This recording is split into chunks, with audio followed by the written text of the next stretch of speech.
जय श्री राधे, हरे कृष्ण। आप सभी का दिन शुभ हो। आज दिनांक है 15 अप्रैल, दिन है बुधवार और आज है वैशाख मास के कृष्ण पक्ष की त्रयोदशी तिथि और आज बुध प्रदोष व्रत भी है, जिसकी कथा भी हमारे चैनल पर सुनाई गई है। आप चाहें तो सुन सकते हैं। आज ब्रह्म मुहूर्त सुबह 4:33 से 5:21 तक रहेगा। त्रयोदशी तिथि आज रात 10:31 तक रहेगी। इसके बाद में चतुर्दशी तिथि प्रारंभ होगी और आज मासिक शिवरात्रि भी है। आज सूर्योदय होगा सुबह 6:10 पर, सूर्यास्त होगा शाम 6:43 पर। पूर्व भाद्रपदा नक्षत्र दोपहर 3:22 तक रहेगा। इसके बाद में उत्तर भाद्रपदा नक्षत्र प्रारंभ होगा। ब्रह्म योग दोपहर 1:24 तक, इसके बाद में इंद्र योग रहेगा और राहु काल दोपहर 12 बजे से 1:30 बजे तक रहेगा। प्रिय भक्तजनों, आज आप सुनेंगे वैशाख मास महात्म्य का 14वां अध्याय। उससे पहले आपको एक भक्त का प्रेरक प्रसंग सुनाएंगे। आप सब ध्यान पूर्वक इस प्रसंग को सुनकर अपनी राय कमेंट बॉक्स में जरूर दीजिएगा। श्री दामाजी पंत भगवान श्री विठल के अनन्य भक्त हुए हैं। महाराष्ट्र में 13वीं शताब्दी में भयंकर अकाल पड़ा था। अन्न के अभाव से हजारों मनुष्य तड़प तड़प कर मर गए। वृक्षों की छाल और यहाँ तक कि पत्ते तक नहीं बचे थे।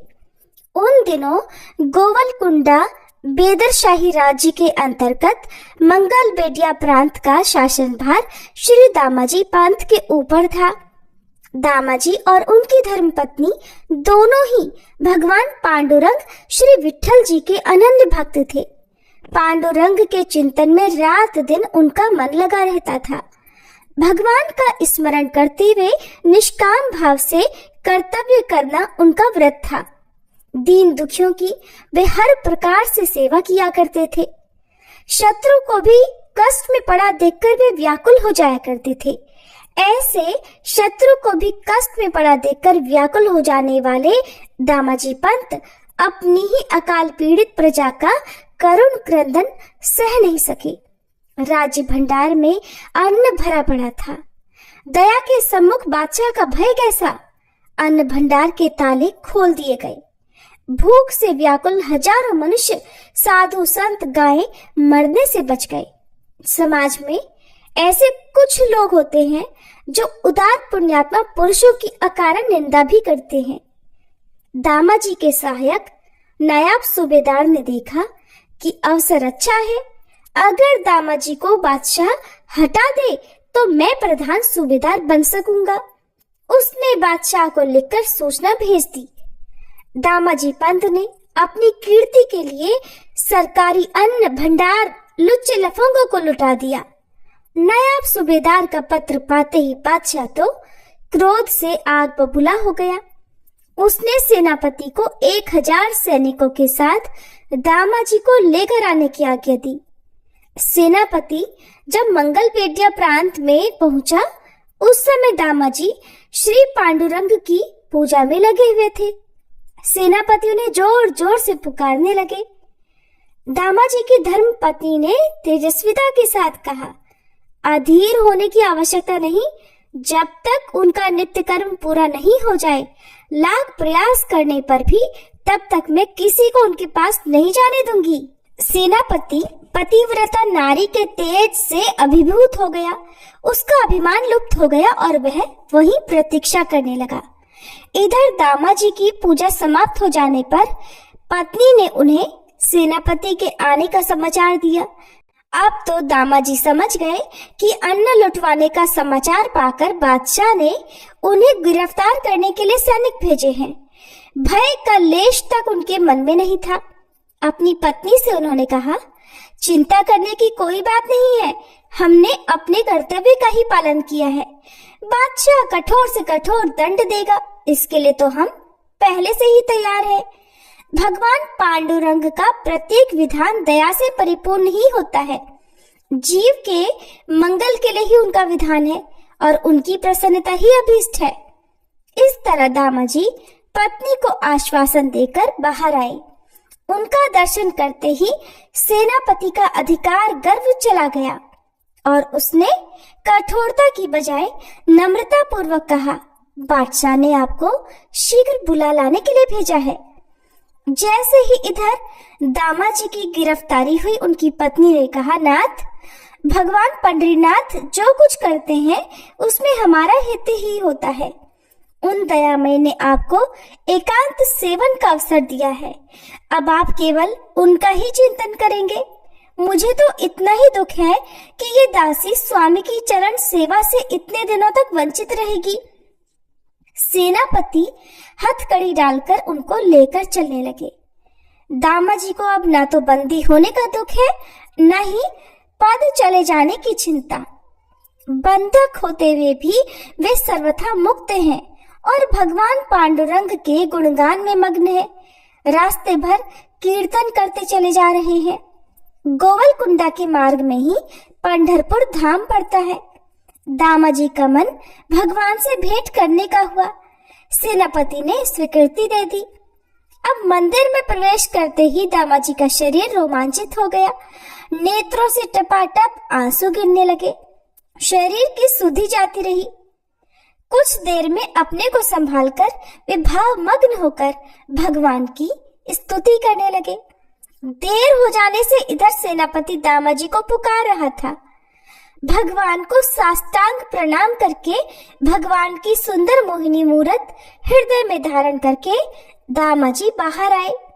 सेनापति उन्हें लेकर आगे बढ़े। इधर बेदर का बादशाह दामाजी की ही प्रतीक्षा कर रहा था। देर हो जाने से उसका क्रोध बढ़ रहा था। इतने में ही एक काले रंग का किशोर हाथ में लकड़ी लिए, कंधे पर काली कंबल डाले, निर्भयता पूर्वक दरबार में चला आया। उसने जोहर करके कहा, बादशाह सलामत। ये चाकर मंगल बेडिया क्षेत्र से अपने स्वामी दामाजी पंथ के पास से आ रहा है। दामाजी का नाम सुनते ही बादशाह ने उत्तेजित होकर पूछा, क्या नाम है तेरा? उसने कहा, सरकार, मेरा नाम तो बिट्ठू है। दामाजी के अन्न से पला मैं चमार हूँ। ये अद्भुत सुंदर रूप, ये हृदय को स्पर्श करती मधुर वाणी बादशाह एकटक देख रहा था। बादशाह ने पूछा, क्यों आए हो यहाँ? उसने कहा, अपराध क्षमा हो सरकार। अकाल में आपकी प्रजा भूखी मर रही थी तो मेरे ही स्वामी ने आपके अन्न भंडार को खोलकर सब और अनाज बांट दिया। मैं तो बस उसी का मूल्य देने आया हूँ। आप कृपा करके पूरा मूल्य खजाने में जमा कर ले और मुझे रसीद दिलवाने की कृपा करें। बादशाह तो मन ही मन बड़ा लज्जित हुआ। पश्चाताप करने लगा कि मैंने दामाजी जैसे सच्चे सेवक पर बिना सोचे समझे बेईमानी का आरोप लगाया और उसे गिरफ्तार करने के लिए फौज भेज दी। बादशाह को व्याकुल देखकर बिट्ठू ने एक छोटी थैली निकालकर सामने रख दी और बोला, सरकार जल्दी करें, मुझे देर हो रही है। ये रुपया जमा करके मुझे जल्दी रसीद दिलवा दीजिए। बादशाह का तो दिल ही नहीं चाहता था कि बिट्ठू उनके सामने से एक पल के लिए भी हटे, परंतु किया भी क्या जाए। बिट्ठू साधारण ही सही, परंतु उसकी इच्छा के विपरीत मुंह तक खोलने का साहस बादशाह को अपने में नहीं दिख रहा था। उन्होंने खजांची के पास उसे भेज दिया। बेचारा खजांची तो हैरान रह गया। बहुत छोटी सी थैली से जितनी बार धन उलटता उतनी ही बार थैली फिर से भर जाती। रसीद प्राप्त करके उसने रसीद पर बादशाह से दस्तखत और शाही मोहर ले ली। चलने से पहले बिट्ठू ने कहा, मेरे स्वामी चिंता कर रहे होंगे, अब मुझे आज्ञा दीजिए सरकार। ऐसा कहकर बिट्ठू वहां से चल पड़ा। यह बादशाह ने दीवान जी को आज्ञा दी, तुम दामाजी को शीघ्रता से आदर पूर्वक यहाँ लेकर आओ। इधर दामाजी पंत पंढरपुर से आगे चले आए थे। एक दिन स्नान आदि करके गीता पाठ करते समय उनको एक चिट्ठी मिली, जिस पर लिखा था, दामाजी पंत से अपने अन्न भंडार के पूरे रुपए चुकती भर पाए। उस पर शाही मोहर और बादशाह की दस्तखत भी थे। दामाजी को आश्चर्य हुआ, लेकिन वो अपनी पूजा में लगे रहे। इधर बादशाह का संदेश लेकर दीवान जी पहुंचे। दामाजी की हथकड़ियां खोल दी गईं और उन्हें सम्मान पूर्वक सवारी पर बिठाया गया। बादशाह की तो विचित्र दशा हो रही थी। विट्ठू विट्ठू पुकार कर वह पागलों जैसा व्यवहार करने लगा। चारों तरफ घोड़े दौड़ाए गए, पर क्या इस तरह विट्ठू मिला करता है? कहाँ है वो विट्ठू? कहाँ चला गया? कहते कहते वह पैदल राजधानी से बाहर तक चला गया था। उसी समय दामाजी सामने से आ रहे थे। बादशाह दौड़कर उनके गले से जा लगा और बड़े कातर स्वर में कहने लगा, दामाजी दामाजी बताओ, मुझ पापी को बताओ, वह प्यारा बिट्ठू कहाँ है? उस सुंदर बिट्ठू के मुख को देखने के लिए मेरे तो प्राण निकले जा रहे हैं। उसको अगर नहीं देखा तो मैं तो मर जाऊंगा। मैं तुम्हारे पैर पड़ता हूँ, बताओ मुझे विट्ठू कहाँ मिलेगा। दामाजी ने सुना तो सुनकर हक्के बक्के रह गए। वे बोले, हुजूर कौन विट्ठू? बादशाह ने कहा, दामाजी छिपाओ मत, वही सांवरा सांवरा लंगोटी पहने, हाथ में लकुटी लिए, तुम्हारे पास से रुपए लेकर आने वाला मेरा विट्ठू कहाँ है? अब तो मानो दामाजी के सामने से पर्दा हट गया। रोते रोते वे बोले, आप धन्य हैं, त्रिभुवन के स्वामी ने आपको दर्शन दिए। मुझ अभागे के दिए भी सर्वेश्वर एक दरिद्र चमार बने और एक सामान्य मनुष्य से अभिवादन करने आए। नाथ, मैंने जिसका अन्न लुटवाया था वो मेरे प्राण लेने के अलावा और क्या कर सकता था? दयाधाम, हे सर्वेश्वर, आपने इतना कष्ट क्यों उठाया? बादशाह को याद आया कि भगवान ने अपने को दामाजी का सेवक बताकर परिचय दिया था। जिन दामाजी की कृपा से मुझ पापी को भी भगवान के सहज ही दर्शन हुए और जिन्हें स्वयं भगवान ने अपना स्वामी कहा, निश्चित ही दामाजी कोई साधारण कोटि के महात्मा तो नहीं है। बादशाह ने ताज उतारकर उनके चरणों में रख दिया। दामाजी प्रेम में उन्मत्त होकर पांडुरंग पांडुरंग पुकारते वहीं मूर्छित हो गए। भक्त वत्सल भगवान ने आकर उन्हें उठाया। उस समय बादशाह ने भी दामाजी की कृपा से श्री भगवान के दर्शन पाए। बादशाह भी उन सौंदर्य सागर के पुनः दर्शन प्राप्त करके कृतार्थ हो गया। संसार में कोई भी सेवक को अपना स्वामी नहीं बनाता, लेकिन श्री भगवान ऐसे हैं कि वो अपने दास की भक्ति पर रीझ कर उसे अपना स्वामी बना लेते हैं। सभी प्रेम से बोलिए, पांडुरंग भगवान की जय, श्री विठल भगवान की जय, श्री दामाजी पंत जी की जय। श्री राधिकाय नमः। राधा रानी को समर्पित श्री राधा कवचम एक ऐसा दिव्य स्तोत्र है जो भक्त की हर प्रकार की बाधाओं से रक्षा करता है। श्री राधा कवच के विषय में देवी पार्वती जी ने महेश्वर से पूछा। देवी पार्वती जी ने कहा, हे कैलाशवासिन, भक्तों पर अनुग्रह करने वाले हे प्रभु, श्री राधिका जी का पवित्र कवच मुझको सुनाओ। हे त्रिशूल और धनुष धारण करने वाले नाथ, मैं आपकी शरण में हूँ। यदि मुझ पर आपकी कृपा हो तो दुख के भय से आप मेरी रक्षा कीजिए। तब श्री शिव जी बोले, हे गिरिराज कुमारी सुनो, यह प्राचीन कवच अब मैं आपको सुना रहा हूँ जो बड़ा पवित्र है। यह संपूर्ण पापों को हरने वाला है और सब प्रकार से रक्षा करने वाला है। सुख, भोग और मोक्ष का साधन एवं श्री श्याम सुंदर की भक्ति को देने वाला है। हे देवी, यह कवच त्रिलोकी का आकर्षण कर सकता है और साधक को प्रभु की सन्निधि में पहुंचा देता है। यह सभी शत्रुओं को डराने वाला, सर्वत्र विजय प्राप्त कराने वाला और सभी प्राणियों की मनोवृत्तियों को हराने वाला है। इस कवच के पढ़ने से सदा ही आनंद रहता है। सालोक्य, सृष्टि, सामीप्य, सायुज्य चारों ही प्रकार की मुक्ति प्राप्त हो जाती है एवं अनेकों राजसूय और अश्वमेध यज्ञ का फल प्राप्त होता है। इस कवच के बिना यदि कोई केवल श्री राधा मंत्र को ही जपे तो उसे उसका फल नहीं मिलता और पद पद पर विघ्न बाधाएं उपस्थित होने लगती हैं। श्री राधा कवच का मैं अर्थात महादेव ऋषि हूँ। अनुष्टुप छंद है, श्री राधा देवता है, रांग बीज और रांग ही कीलक है। धर्म, अर्थ, काम और मोक्ष इन सब में ही इसका विनियोग किया जाता है। श्री राधा जी मेरे मस्तक और ललाट की रक्षा करें। श्रीमती दोनों नेत्रों की और गोपेंद्र नंदिनी दोनों कानों की रक्षा करें। और श्री हरिप्रिया जी नासिका की और शशि शोभना जी दोनों भ्रुकुटियों की रक्षा करें। श्री कृपा देवी ऊपर के होठ की और गोपिका जी नीचे के होठ की रक्षा करें। ऊपर के दांतों की श्री वृष भानुसुता और ठोड़ी की श्री गोप नंदिनी जी रक्षा करें। कपोलों की चंद्रावली जी रक्षा करें और श्री कृष्ण प्रिया जी जिह्वा की रक्षा करें। श्री हरि प्रिया कंठ की और विजया जी हृदय की रक्षा करें। चंद्रवदना दोनों भुजाओं की, सुवल्वसा पेट की, युगान्वता कमर की और सौभद्रिका दोनों पैरों की रक्षा करें। चंद्रमुखी नखों की, गोपा वल्लभा टखनों की, जया घुटनों की और गोपी सभी ओर से मेरी रक्षा करें। शुभ प्रदा पीठ की, पेट की, श्रीकांत वल्लभा जानू अर्थात घुटनों की, जया और हरिणी मेरी सभी ओर से रक्षा करें। वाणी वचनों की रक्षा करें।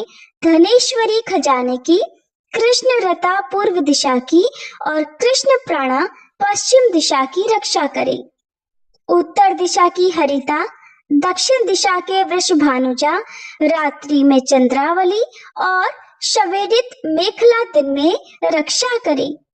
मध्याह्न में सौभाग्यदा, सायं में काम रूपिणी, प्रातः काल में रुद्री तथा रात्रि के अवसान होने पर गोपिनी हमारी रक्षा करे। संगम में हेतुदा, दिन वृद्धि के अवसर में केतुमाला, अपराह्न में हमेशेषा और संपूर्ण संध्याओं में शमिता रक्षा करे। उपभोग के समय योगिनी, रति प्रदा रति के समय, योग के समय में रत्नावली और कामेशी एवं कौतुकी नित्य प्रति मेरी रक्षा करे। कृष्ण मानसा श्री राधिका जी सदा सर्वदा सब कार्यों में मेरी रक्षा करे। जिन स्थलों के नामों की चर्चा नहीं की गई है उन सब की श्री ललिता जी रक्षा करे। महेश्वर कहते हैं, हे देवी, यह अद्भुत कवच हमने तुम्हें सुना दिया। इसका नाम है सर्व रक्षा कारक।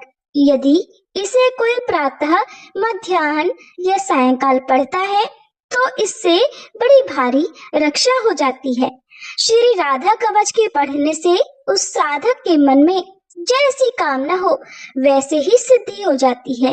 राजद्वार, सभा संग्राम और शत्रुओं द्वारा पहुंचाए हुए संकट के समय, प्राण और धन विनिष्ट होने के समय यदि मनुष्य यत्न से इसका पाठ करे तो हे देवी, उनका कार्य सिद्ध हो जाता है और उसको कहीं भी भय नहीं रहता।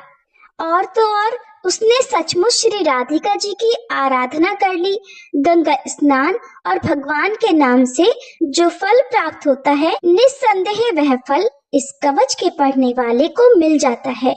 हल्दी, गोरोचन, चंदन से भोजपत्र पर इस कवच को लिखकर जो कोई मस्तक, भुजा और कंठ में बांध ले, हे देवी, वह हरि के समान हो जाता है।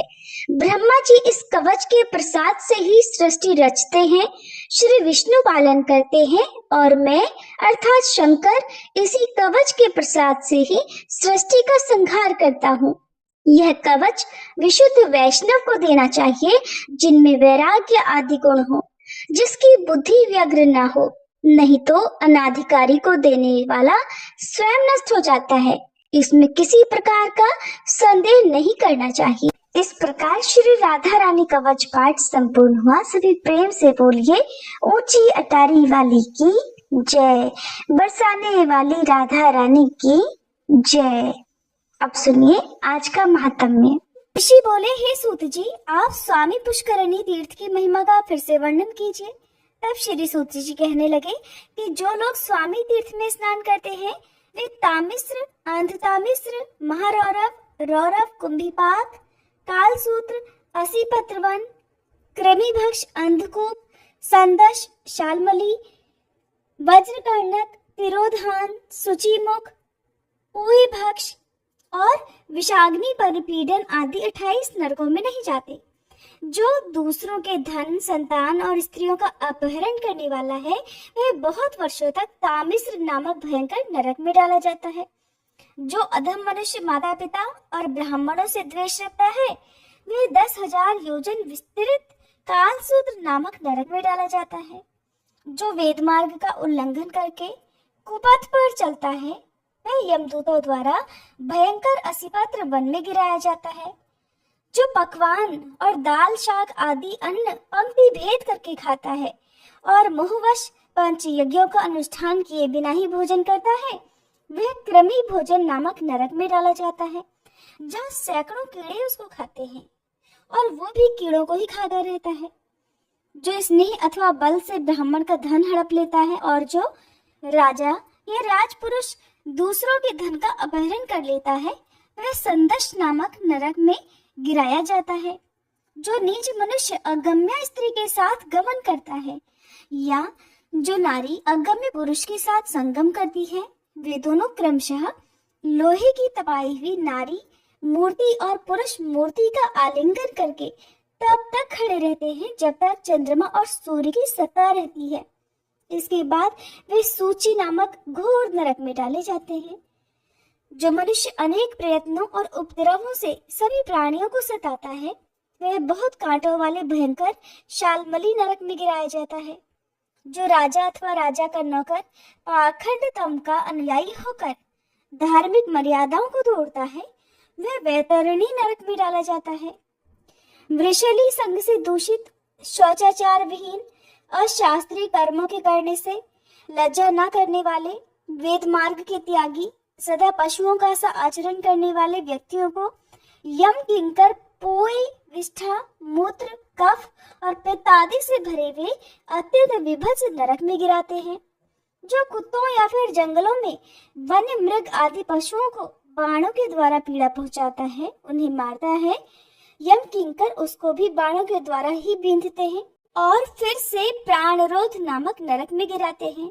जो पाखंडी यज्ञ में पशुओं की हत्या करता है, वह परलोक में वैश्यस नामक नरक में गिराया जाता है। जो लुटेरों के मार्ग का आश्रय लेकर दूसरों को जहर देता, गांवों को जला देता और बनियों के धन का अपहरण करता है, वह परलोक में वज्रदृष्ट नामक भयानक नरक में बहुत लंबे समय तक के लिए डाल दिया जाता है। ये तथा और भी जितने नरक हैं, उन सब में वह मनुष्य कभी नहीं पड़ता जो स्वामी पुष्करिणी तीर्थ में गोता लगाता है। स्वामी पुष्करिणी में एक बार स्नान करने से मनुष्य अश्वमेध यज्ञ का फल पाता है। उसे आत्मज्ञान तथा 4 प्रकार की साक्षात मुक्ति की भी प्राप्ति होती है। जो महापातकों या फिर सभी पातकों से युक्त है, वह भी स्वामी तीर्थ में गोता लगाने से तुरंत ही पवित्र हो जाता है। स्वामी तीर्थ के दर्शन से मनुष्यों की बुद्धि, लक्ष्मी, कीर्ति, संपत्ति, ज्ञान, धर्म और वैराग्य की वृद्धि तथा मन की शुद्धि होती है। इस प्रकार अद्वैत ज्ञान, भोग तथा मोक्ष और मनोवांछित कामना प्रदान करने वाले अज्ञान नाशक स्वामी तीर्थ के प्रभाव का वर्णन किया गया, जो मनुष्यों के सभी पापों का नाश करने वाला है। हे नैमिषारण्य निवासी महर्षियों, अब मैं आप लोगों से स्वामी तीर्थ की महिमा का अभिवर्णन करूंगा। इसके बारे में विस्तार पूर्वक आपसे बताऊंगा। चंद्रवंश में नंद नाम से प्रसिद्ध एक महाराजा थे, जो समुद्र पर्यंत पृथ्वी का धर्म पूर्वक पालन किया करते थे। उनका एक पुत्र हुआ जिसका नाम उन्होंने धर्मगुप्त रखा। नंद ने राज्य की रक्षा का भार अपने पुत्र पर सौंप दिया और खुद इंद्रियों को वश में करके आहार पर विजय पाकर तपस्या के लिए तपोवन में चले गए। पिता के तपोवन चले जाने पर राजा धर्मगुप्त ने सारी पृथ्वी का पालन किया। वे धर्मों के ज्ञाता और नीति परायण थे। उन्होंने अनेक प्रकार के यज्ञों द्वारा देवराज इंद्र आदि देवताओं का पूजन किया और ब्राह्मणों को धन और बहुत से क्षेत्र प्रदान किए। उनके शासन काल में समस्त प्रजा अपने अपने धर्म का पालन किया करती थी। उनके राज्य में कभी चोर आदि से किसी को कोई कष्ट नहीं हुआ। एक दिन धर्मगुप्त उत्तम घोड़े पर सवार होकर वन में गए। वहीं रात हो गई। विनयशील राजा ने वहीं सायं संध्या की उपासना करके वेद माता गायत्री का जप किया। इसके बाद सिंह, व्याघ्र आदि के भय से वे एक वृक्ष पर जा बैठे। उस वृक्ष के पास एक रीछ आया जो सिंह के भय से पीड़ित था। वन में विचरने वाला एक सिंह उस रीछ का पीछा कर रहा था। रीछ उसी वृक्ष पर चढ़ गया। वहां उसने महान बल पराक्रम से संपन्न राजा धर्मगुप्त को बैठे देखा। उन्हें देखकर रीछ बोला, महाराज भय मत कीजिए, हम दोनों अब रात भर यहीं रहेंगे, क्योंकि इस वृक्ष के नीचे एक बड़ा भयंकर सिंह आया हुआ है। महामते, तुम आधी रात तक निर्भय होकर नींद ले लो, फिर मैं सजग होकर तुम्हारी रक्षा करता रहूंगा, और उसके बाद जब मैं सो जाऊं तब शेष आधी रात तक तुम मेरी रक्षा करना। रीछ की ये बात सुनकर धर्मगुप्त सो गए। उस समय सिंह ने रीछ से कहा कि ये राजा तो सो गया है, अब तुम इसे मेरे लिए नीचे गिरा दो। तब धर्मज्ञ रीछ ने सिंह को क्या उत्तर दिया, अब आप सभी सुनिए। रीछ कहने लगा, हे वंचारी मृगराज, तुम धर्म को नहीं जानते। अहो, विश्वासघात करने वाले प्राणियों को संसार में बड़ा कष्ट भोगना पड़ता है। मित्रों से द्रोह करने वाले का पाप 10,000 यज्ञों के अनुष्ठान से भी नष्ट नहीं होता। ब्रह्महत्या आदि पापों का तो किसी प्रकार निवारण हो सकता है, किंतु विश्वासघातियों का पाप कोटि जन्मों में भी नष्ट नहीं हो सकता है। सिंह, मैं मेरु पर्वत को इस पृथ्वी का बड़ा भारी भार नहीं मानता। संसार में जो विश्वासघाती है, बल्कि मैं उसी को भूतल का सबसे महान भार समझता हूँ।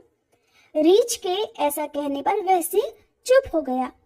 इसके बाद धर्मगुप्त जागे और वह रीछ वृक्ष पर सो गया। तब सिंह ने राजा से भी वही कहा जो रीछ से कहा कि इस रीछ को नीचे छोड़ दो। तब राजा ने क्या किया, ये भी अब आप सुनिए। तब राजा ने अपनी गोद में सिर रखकर सोए हुए उस रीछ को सिंह के लिए पृथ्वी पर ढकेल दिया। राजा के गिराने पर रीछ वृक्ष की डाली पकड़ता हुआ लटक गया। वह पुण्यवश वृक्ष की डाली से नीचे नहीं गिरा। अब वह राजा के पास आकर क्रोध पूर्वक बोला, राजन, मैं इच्छा अनुसार रूप धारण करने वाला ध्यान काष्ठ नामक मुनि हूँ। मेरा जन्म भृगुवंश में हुआ है। मैंने अपनी इच्छा से ही रीछ का रूप धारण किया है। मैंने तो तुम्हारा कोई अपराध नहीं किया था, फिर सोते समय तुमने मुझे क्यों ढकेला? बताओ, तुमने मेरे साथ विश्वासघात क्यों किया? जब तुम सो रहे थे तब मैंने इस सिंह से तुम्हारी रक्षा की थी, और तुमने बदले में क्या किया? मैं तुम्हें शाप देता हूँ कि जाओ और बहुत जल्दी पागल होकर तुम पृथ्वी पर विचरो। राजा को इस प्रकार शाप देकर मुनि ने सिंह से कहा कि तुम सिंह नहीं, महायक्ष हो। तुम पहले कुबेर के मंत्री थे। एक दिन अपनी पत्नी के साथ हिमालय के शिखर पर आकर अनजाने में गौतम मुनि के समीप ही तुम विहार करने लगे। देव की प्रेरणा से महर्षि गौतम समिधा लाने के लिए कुटी से बाहर निकले। उन्होंने तुम्हें निर्वस्त्र देखकर इस प्रकार शाप दिया कि अरे, तू मेरे आश्रम में आकर निर्वस्त्र होकर खड़ा है, इसलिए अभी तो सिंह हो जाएगा। इस प्रकार तुम्हें सिंह योनि प्राप्त हुई है। हे मृगराज, ये सारी बातें मैं ध्यान लगाकर जानता हूँ। ध्यान काष्ठ मुनि के ऐसा कहने पर उसने सिंह का रूप तुरंत ही त्याग दिया और फिर कुबेर सचिव के रूप में दिव्य यक्ष का शरीर धारण कर लिया। उसके बाद उसने हाथ जोड़कर कहा, महामुने, आज मुझे अपने पूर्व वृतांत का ज्ञान हो गया। मुझे अपने पुनर्जन्म की सारी बातें याद आ गई। गौतम जी ने शाप देते समय उसके उद्धार का समय भी इस प्रकार बताया था कि जब रीछ रूपधारी ध्यान काष्ठ के साथ तुम्हारा वार्तालाप होगा, तब तुम सिंह देह त्याग करके फिर से यक्ष रूप धारण कर लोगे। ऐसा कहकर वह यक्षराज मुनिवर ध्यान काष्ठ को प्रणाम करके उत्तम विमान पर बैठा और अलकापुरी को चला गया। राजा धर्मगुप्त को पागल के रूप में देखकर मंत्री लोग उन्हें नर्मदा के तट पर उनके पिता नंद के पास ले गए और ये बताया कि महाराज, आपके पुत्र की बुद्धि तो विकृत हो गई है, ये पागल हो गए हैं। पुत्र का वृतांत जानकर फिर राजा नंद उसे साथ लेकर सहसा जैमिनी मुनि के पास गए और उनसे इस प्रकार बोले कि भगवान, मेरा ये पुत्र इस समय उन्मादग्रस्त हो गया है, इसका यह रोग दूर करने का कोई उपाय बताइए। उनके ऐसा पूछने पर मुनिवर जैमिनी ने दीर्घ काल तक ध्यान लगाने के बाद कहा, राजन, तुम्हारा पुत्र ध्यानकाष्ठ मुनि के शाप से उन्मत्त हुआ है, अर्थात पागल हुआ है। इस शाप से मुक्ति पाने के लिए मैं तुम्हें एक उपाय बतलाता हूँ। सुवर्णमुखी नदी के तट पर एक वेंकट नाम से प्रसिद्ध पर्वत है, जो सब पापों को हरने वाला तथा परम पवित्र है। उसके शिखर पर स्वामी पुष्करिणी नामक एक बड़ा भारी तीर्थ है। महामते, वहीं ले जाकर अपने पुत्र को उसमें स्नान कराओ। ऐसा करने से इसका उन्माद तत्काल ही नष्ट हो जाएगा। ये सुनकर राजा नंद ने मुनिश्रेष्ठ जैमिनी को प्रणाम किया और पुत्र को लेकर वे स्वामी पुष्करिणी तीर्थ को चले गए। वहां नियम पूर्वक अपने पुत्र को स्नान कराया। स्नान करते ही उसी क्षण उसका उन्माद, उसका रोग शोक, उसका पागलपन तुरंत ही नष्ट हो गया। राजा नंद ने स्वयं भी स्वामी पुष्करिणी के जल में स्नान किया, फिर पुत्र के साथ एक दिन उस तीर्थ में निवास किया और वेंकटगिरी के स्वामी दयानिधान भगवान श्रीनिवास की सेवा करके पुनः तपस्या के लिए वन को प्रस्थान कर लिया। पिता के चले जाने पर राजा धर्मगुप्त ने भगवान वेंकटेश्वर में भक्ति रखते हुए ब्राह्मणों को बहुत धन धान्य और क्षेत्र प्रदान किए। इसके बाद मंत्रियों के साथ वे अपनी नगरी को चले गए। हे ब्राह्मणों, इस प्रकार मैंने आपसे राजा धर्मगुप्त की कल्याणमयी कथा सुनाई। इसके सुनने मात्र से ही ब्रह्मत्या का नाश हो जाता है। हरे कृष्ण। आज की वीडियो में बस इतना ही। इसके आगे की कथाएं आप सभी आने वाले अध्याय में सुनिएगा। अब सुनिए श्री कृष्ण कवच पाठ हिंदी में।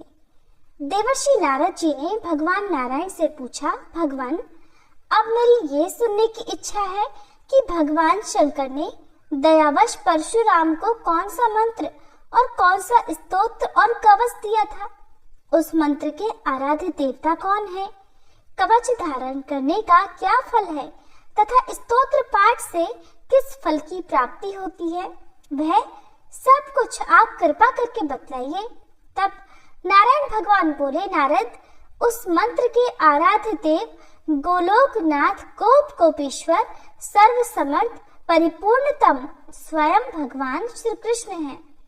शंकर जी ने रत्न पर्वत के निकट स्वयं प्रभा नदी के तट पर पारिजात वन के मध्य स्थित आश्रम में लोकों के देवता माधव के समक्ष परशुराम को त्रैलोक्य विजय नामक परम अद्भुत कवच विभूति योग से संभूत महान पुण्यमय स्वतराज नाम वाला स्तोत्र और संपूर्ण कामनाओं का फल प्रदान करने वाला मंत्र कल्पतरु नामक मंत्र प्रदान किया था। महादेव जी ने कहा, भृगुवंशी महाभागवत्स, तुम प्रेम के कारण मुझे पुत्र से भी अधिक प्रिय हो, अतः आओ कवच ग्रहण करो। हे राम, जो ब्रह्मांड में परम अद्भुत तथा विजयप्रद है, श्री कृष्ण के उस त्रैलोक्य विजय नामक कवच का मैं वर्णन करता हूँ, सुनो। पूर्व काल में श्री कृष्ण ने गोलोक में स्थित वृंदावन नामक वन में राधिकाश्रम में रास मंडल के मध्य ये कवच मुझे दिया था। ये अत्यंत गोपनीय तत्व संपूर्ण मंत्र समुदाय का विग्रह स्वरूप पुण्य से भी बढ़कर पुण्यतर परमोत्कृष्ट है और इसे स्नेहवश मैं तुम्हें बता रहा हूँ, जिसे पढ़कर और धारण करके मूल प्रकृति भगवती आद्य शक्ति ने शुंभ निशुंभ महिषासुर और रक्तबीज का वध किया था, जिसे धारण करके मैं लोकों का संहारक और संपूर्ण तत्वों का जानकार हुआ हूँ तथा पूर्व काल में जो दुरंत और अवध्य थे उन त्रिपुरों को खेल ही खेल में दग्ध कर सका हूँ, जिसे पढ़कर और धारण करके ब्रह्मा ने इस उत्तम सृष्टि की रचना की है, जिसे धारण करके भगवान शेष सारे विश्व को धारण करते हैं, जिसे धारण करके कूर्मराज शेष को लीला पूर्वक धारण किए रहते हैं, जिसे धारण करके स्वयं सर्वव्यापक भगवान वायु विश्व के आधार हैं, जिसे धारण करके वरुण, सिद्ध और कुबेर धन के स्वामी हुए हैं, जिसे पढ़कर एवं धारण करके स्वयं इंद्र देवताओं के राजा बने हैं, जिसे धारण करके तेजो राशि स्वयं सूर्य भुवन में प्रकाशित होते हैं, जिसे पढ़कर एवं धारण करके चंद्रमा महान बल और पराक्रम से संपन्न हुए हैं, जिसे पढ़कर एवं धारण करके महर्षि अगस्त्य सातों समुद्रों को पी गए और उनके तेज से वातापी नामक दैत्य को पचा गए, जिसे पढ़कर एवं धारण करके पृथ्वी देवी सबको धारण करने में समर्थ हुई हैं, जिसे पढ़कर एवं धारण करके गंगा स्वयं पवित्र होकर भुवनों को पावन करने वाली बनी है, जिसे धारण करके धर्मात्माओं में श्रेष्ठ धर्म लोकों के साक्षी बने हैं, जिसे धारण करके सरस्वती देवी संपूर्ण विद्याओं की अधिष्ठात्री देवी हुई हैं, जिसे धारण करके परात्परा लक्ष्मी लोगों को अन्न प्रदान करने वाली हुई हैं, जिसे पढ़कर एवं धारण करके सावित्री ने वेदों को जन्म दिया है।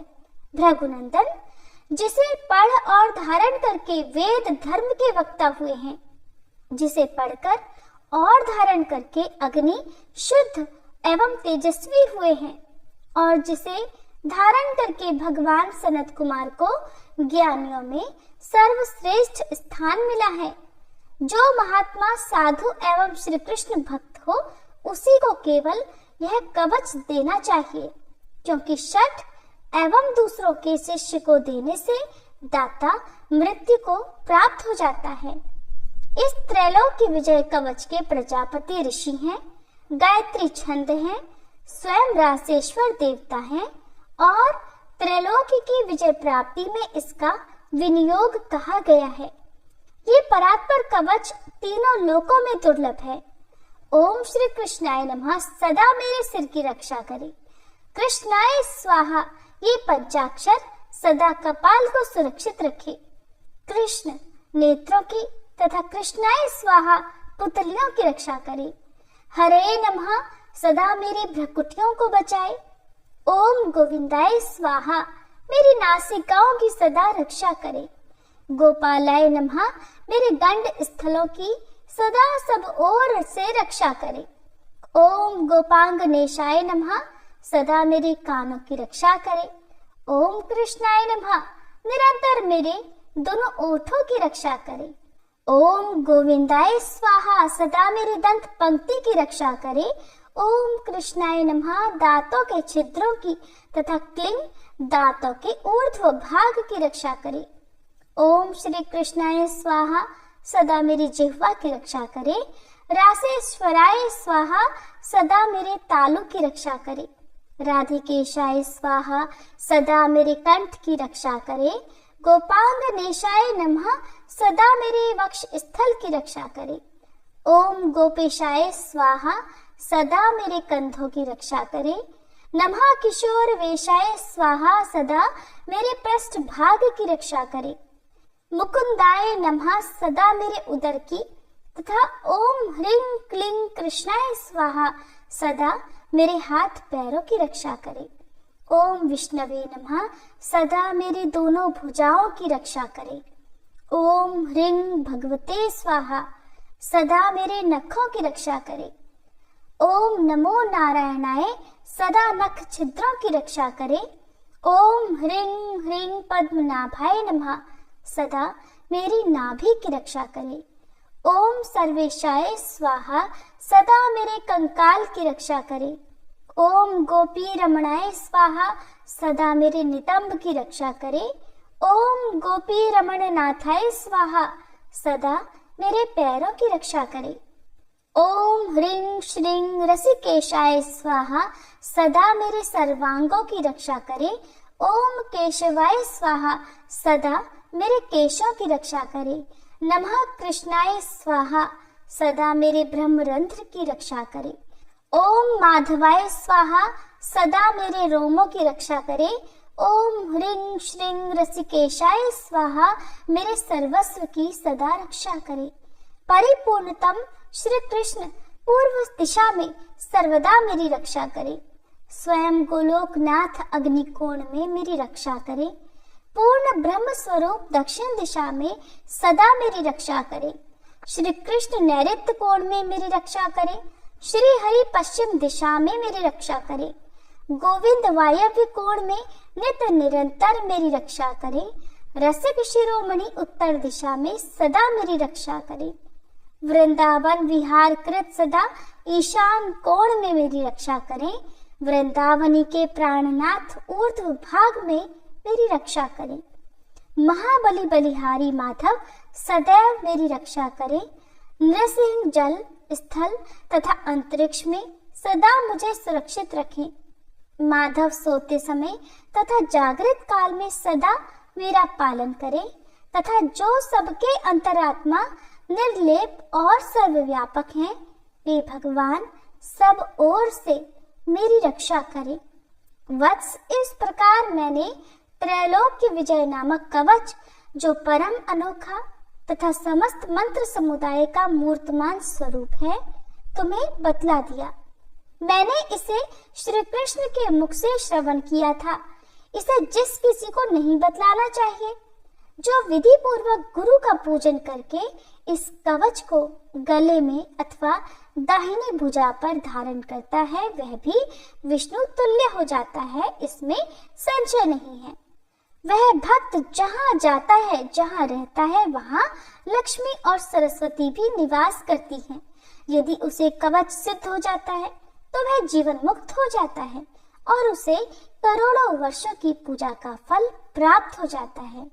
हजारों राजसूय, सैकड़ों वाजपेयी, 10,000 अश्वमेध, संपूर्ण महादान तथा पृथ्वी की प्रदक्षिणा, ये सभी इस त्रैलोक्य विजय की 16वीं कला की भी समानता नहीं कर सकते। व्रत उपवास का नियम, स्वाध्याय, अध्ययन, तपस्या और समस्त तीर्थों में स्नान, ये सभी इसकी एक कला को भी नहीं पा सकते। यदि मनुष्य इस कवच को सिद्ध कर ले तो निश्चय ही उसे सिद्धि, अमरता और श्री हरि की दास्ता आदि सब कुछ मिल जाता है। जो इसका 10 लाख जप करता है, उसे यह कवच सिद्ध हो जाता है। और जो सिद्ध कवच होता है वह निश्चय ही सर्वज्ञ हो जाता है। परंतु जो इस कवच को जाने बिना श्री कृष्ण का भजन करता है, उसकी बुद्धि अत्यंत मंद है। उसे करोड़ों कल्पों तक जप करने पर भी मंत्र सिद्धिदायक नहीं होता। वत्स, इस कवच को धारण करके तुम आनंद पूर्वक निशंक होकर अनायास ही 21 बार पृथ्वी को क्षत्रियों से शून्य कर डालो। पुत्र, प्राण संकट के समय राज्य दिया जा सकता है, सिर कटाया जा सकता है और प्राणों का परित्याग भी किया जा सकता है, परंतु ऐसे कवच का दान कभी नहीं करना चाहिए। इति श्री कृष्ण कवचम पाठ संपूर्णम। अब सुनिए श्री तुलसी चालीसा पाठ। जय जय तुलसी भगवती सत्यवती सुखदानी, नमो नमो हरिप्रेसी श्री वृंदा गुणखानी। श्री हरिशेष विरजनी देहु अमर वर अम्ब, जनहित है वृंदावनी अब न करहु विलंब। धन्य धन्य श्री तुलसी माता, महिमा अगम सदा श्रुति गाता। हरि के प्राण हूँ से तुम प्यारी, हर ही है तू कीन्हो तप भारी। जब प्रसन्न है दर्शन दीन्हो, तब कर जोरी विनय उस कीन्हो। हे भगवंत कंत मम होहु, दीन जानि जन छाड़हु छोहु। सुनि लक्ष्मी तुलसी की बानी, दीन हो श्राप कद पर आनी। उस अयोग्य वर मांगन हारी, हो विटप तुम जड़ तनुधारी। सुनि तुलसी ही श्रव्यो देहि ठामा, करहु वास तुहु नीचन धामा। दियो वचन हरि तब तत्काला, सुनहु सुमुखी जनि होहु विहाला। समय पाई ब्योहरो पाति तोरा, पूजहि आस वचन सत मोरा। तब गोकुल मह गोप सुदामा, तासु भई तुलसी तू बामा। कृष्ण रास लीला के माही, राधे शक्य प्रेम लखि नाही। दियो श्राप तुलसी तत्काला, नर लोकहि तुम जन्महु बाला। यो गोप वह दानव राजा, शंख चूर्ण नामक शिर ताजा।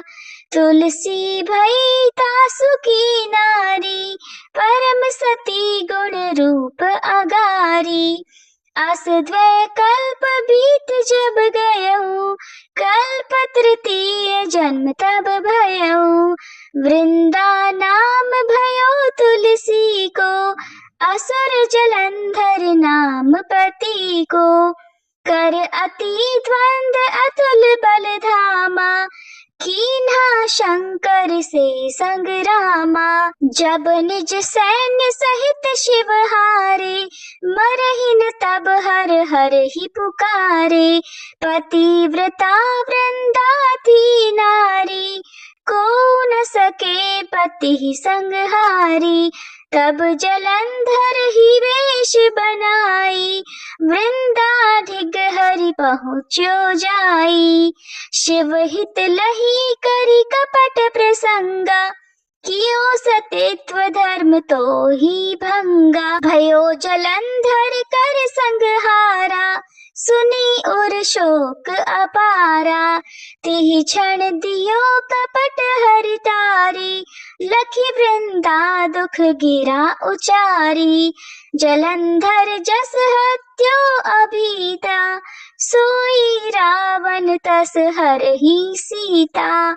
अस प्रस्तर सम हृदय तुम्हारा, धर्म खंडी मम पति ही संहारा। यही कारण लही श्राप हमारा, होवे तनु पाषाण तुम्हारा। सुनि हरि तुरत ही वचन उचारे, दियो श्राप बिना विचारे। लख्यो ना निज कर दूति पति को, छलन चाहियो जब पार्वती को। जड़ मति तुहु अस हो जड़ रूपा, जग में तुलसी विटप अनूपा। भाग्य रूप हम शाली ग्रामा, नदी गंडकी बीच ललामा। जो तुलसी दल हम ही चढ़ई है, सब सुख भोगी परम पद पई है।